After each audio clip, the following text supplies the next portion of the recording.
Hi, I'm Stefan, the BMW DIY guy, and do you want to change the appearance of your brand new G87 in a really dramatic way? All right, y'all, let's talk about the reasons why you might want to do this project. Now, unless you have the sapphire black, where you're going to be black on black, you're not really going to notice as much. It's not color matched.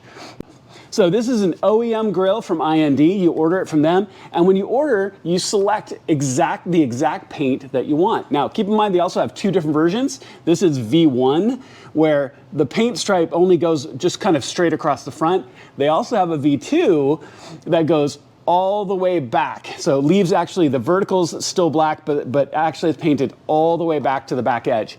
I prefer this look. In looking at the pictures and the one car I saw, I really thought this was great. Now, this install is not hard at all. It's only just a few of those little plastic expanding rivets across the bottom, and we'll slide this piece out and you can put the new one in.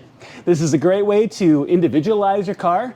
And if you want to change the style and that visual appearance a little bit, this is a great way to do it. Now, one quick thing, always remember all the parts and tools you'll need will be listed in the video description below. Make sure to check that out. I get that question all the time. Where do I get the parts?